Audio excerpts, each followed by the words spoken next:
In my previous video, I talked about Amiri Baraka and the motion of history, and how Baraka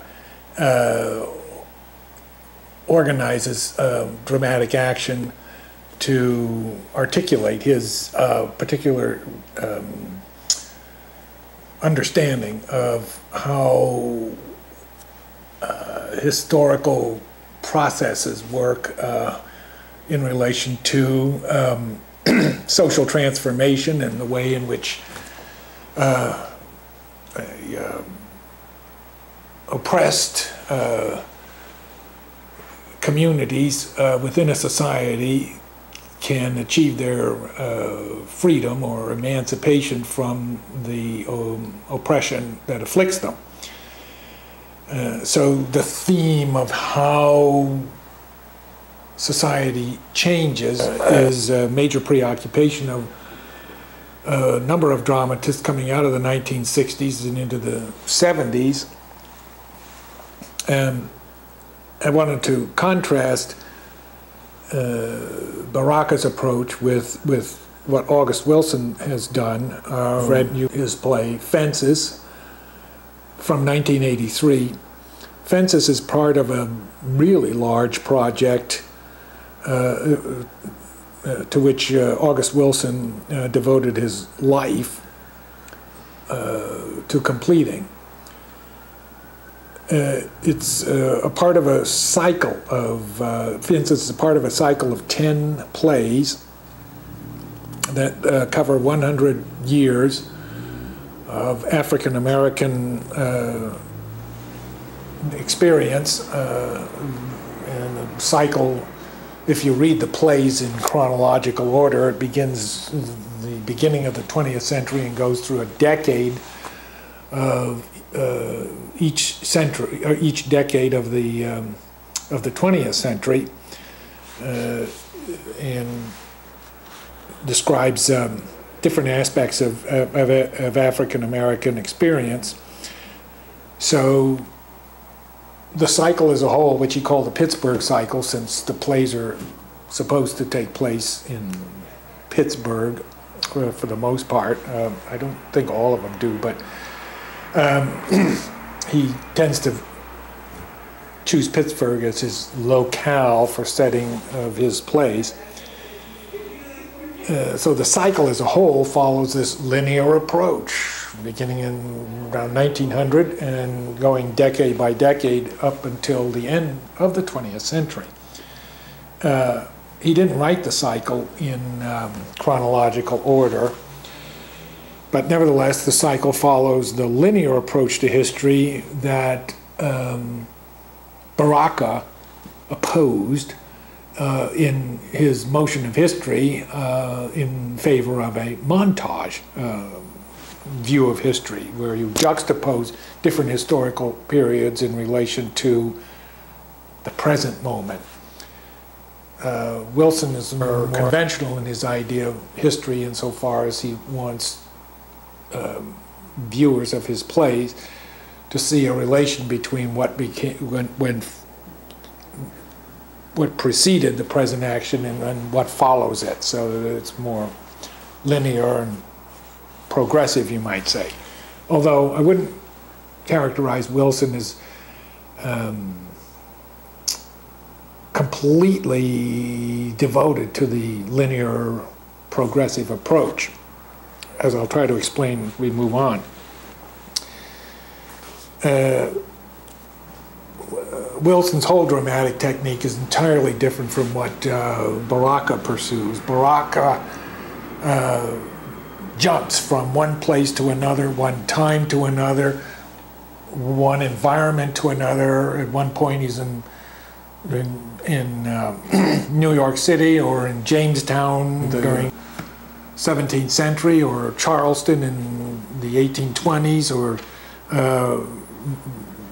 Martin Luther King in Washington, D.C. So the action moves across a large geographical area as well as a large temporal frame. Not so with August Wilson. In each of the plays of his cycle, Wilson focuses on a very small ensemble of characters, unlike Baraka, who's got a huge assortment of characters to describe the motion of history. Wilson focuses on a small ensemble, it's usually a family and friends closely connected to that family, or a group of persons, in any case, who represent a microcosm of a Black experience at a particular historical moment. Ma Rainey's Black Bottom, for example, takes place in a recording studio in the South, and it's sort of like a family drama insofar as Ma Rainey is the head of the musical group that supports her in her singing. And all the action takes place in the studio and between people who know each other from the beginning of the play and till the end of the play. And Wilson seldom introduces people into a play that aren't known to that person, to the characters in the play. So he's dealing with a set of characters who are intimately familiar with each other and interact with each other within a very confined space. Usually all of the action takes place in one setting, like the recording studio in Ma Rainey's Black Bottom, but more frequently it's a home, a kitchen, or a living room. In Fences, it's right out in front of the house. All the action takes place before the house. And Wilson tends to favor this focus on a single setting, some kind of archetypal space, like a home, a studio. In Jitney, it's a cab station where this group of gypsy cab drivers operate their cab business. It's like the office for the Jitney Cab company run by African Americans in Pittsburgh. Another one is a restaurant. So he just focuses on this archetypal place. All the action takes place there in this one scene. And all the characters are known to each other. Very little room for strangers to enter into the scene or people coming in to the scene who are not known to those who are the focus of the drama. So a single locale becomes the focus of interaction between different personalities, different attitudes, and you have a consolidation of conflict within concentrated, compressed time and space. Completely different from Baraka, where the action is diffused over many spaces, many characters who are a part of history but do not know each other and perform their actions in a variety of locales and spaces. For Baraka, that's the motion of history. It's moving across geographical space as well as temporal dimensions, I guess, temporal space, something like that, across time. Now, within this format that Wilson favors, he does not display much interest in how individuals change in response to the crises they face. And indeed, in some of his plays, like Fences, there really isn't a crisis. The action really doesn't build to some kind of climax, and there's a grand resolution to a driving conflict within the play. Wilson doesn't really follow that. In Ma Rainey's Black Bottom, the whole issue was about a contract for the singer and negotiating the right terms, but it really isn't the driving conflict of the play. But Wilson tends not to be really that focused on a crisis motivating action or awakening energies in characters. What he wants to do is bring them together and reveal what separates them in terms of values or attitudes or motives of action. So he's not much interested in how how individuals change, because he doesn't really believe they change. He doesn't show that happening in any of his plays. No one changes. Look at Troy in Fences. His character is set up right away, and you get this sense of a hard-nosed, bitter guy who is very suspicious of people's motives and always questioning their reasons for interacting with him, and suspicious in nature. He doesn't really change. He's the same guy at the end of the play, just before he dies, and then he dies, as he is at the beginning. And none of the other characters change either. Rosa doesn't change, his wife, or Lyons, or Corey, his son, or Gabriel. All of these characters are basically stable. They aren't going to change as a result of anything that has happened in the play. And mostly what happens in the play is discussion. It's talk about how people feel towards some theme that's come up, some issue, like whether Corey should play in the football team and seek a college scholarship as a result, or whether the musician should adapt to the white idea of playing the music, or stick with the black way of playing the music, as Ma Rainey insists. And in Troy is the clearest example of this unchanging personality. He just builds his whole identity around his steadfastness, his firmness, his kind of unyielding assertion of what he thinks is right and wrong. Wilson's much more interested in how change occurs as a result of conflict between generations, and how change is the result of a younger generation learning from a previous generation. And that's what he wants to dramatize, this revised way of looking at the world that results from having seen what the world has brought or done to the generation that preceded you, and makes decisions about you based on that experience, and to what extent that earlier, older generation, because of its experience, limit your opportunities or freedom to achieve potential, or to achieve kind of greater freedom. So that seems to be a recurrent theme with August Wilson. This not how individuals change, but how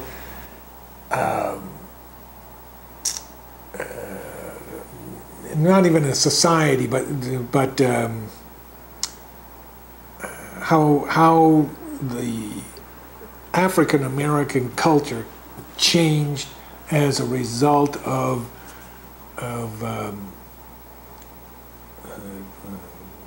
the difference between generations in understanding what is possible, or what is desirable in the way of a satisfactory existence. And even Troy, although he doesn't change as a person, he's nevertheless interested in change. He wants to do things that make it possible for his children to have, as he says, a better life than he's had. And he seems constantly in a bitter, irritable mood, and harping about something, complaining. And he's not a cheerful guy. He's not even though he has a sense of humor, he's not an optimist.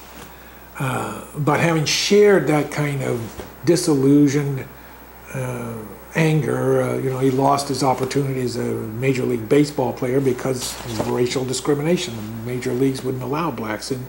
So he lost an opportunity to be somebody bigger, and it's shaped his personality. And he shares that with his children and all those who him in the play. And it's a way in which he has a way in which for him to convey to his children that they should not repeat the experience that he had, and that they should be different. They should be doing something other than what he did. And in that sense, even though he doesn't change, he is an agent of change and responsible for creating a different kind of sense of opportunity or possibility for African Americans. So from Wilson's perspective, social transformation is not achieved through some vast motion of history and the power asserted by a large class-based collective consciousness. That's Baraka. He's got this idea that transformation must occur as a result of bringing together all of these otherwise confused and lost individuals out there, their class oppression, and they will come together. No, Wilson's got a different view. For him, change within society results from awareness and appreciation of struggle at an intimate level of emotional exchange. And it's how we're able to appreciate struggle within a very familiar environment in which we know each other and interact with each other daily, that we understand, to the extent that we can, the capacity for change within the society as a whole. That's a really important insight, the contrast with the important insight that Baraka has, but they're not by any means together on in thinking about the nature of social transformation. But from Wilson's perspective, we cannot have a social transformation without an awareness of how the very familiar environments in which we interact with those with whom we live on a daily basis, how does that environment change? If we don't understand that, we can't really understand the larger capacity for transformation. And it's that larger transformation that needs to take place to make it possible for the intimate level of exchange between people to be a happier one and a more hopeful or prosperous one than what Wilson has portrayed, depicted in Fences.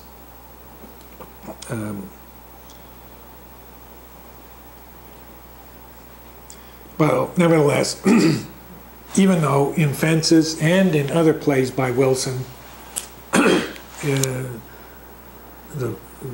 viewer gets this very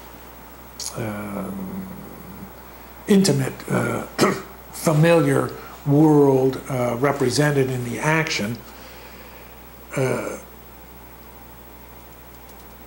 Wilson has also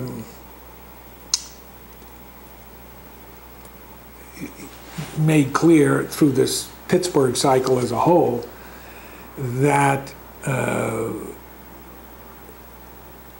the possibility of social transformation depends on understanding this microcosmic level of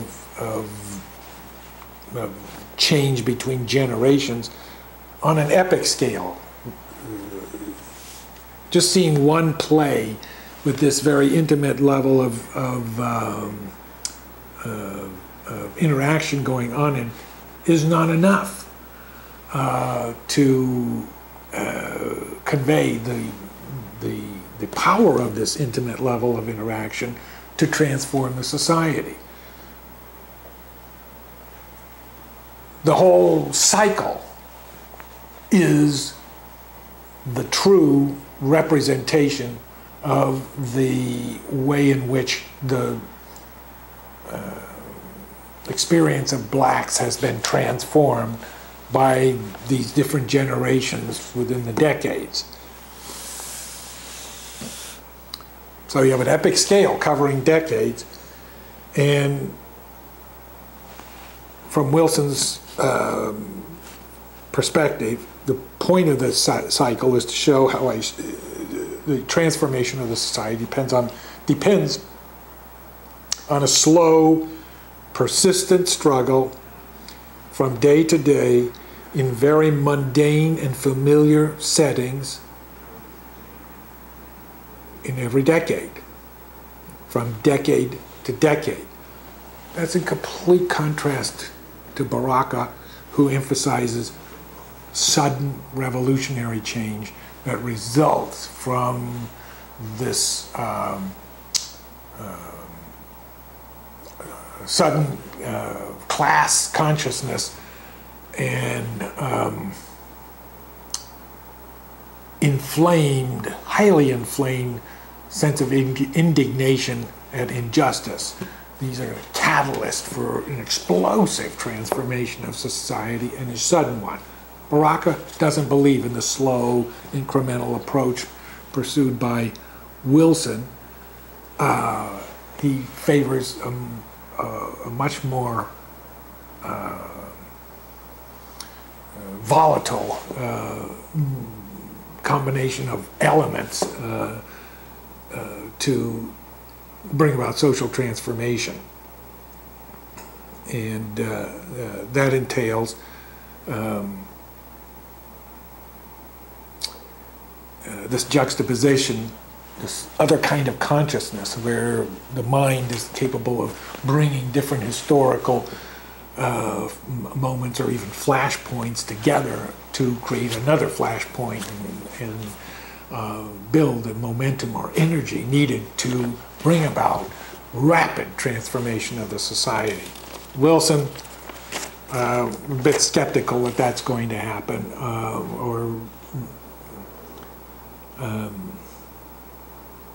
let's just say Wilson has a more patient approach to the achievement of freedom and the release from oppression than Baraka has.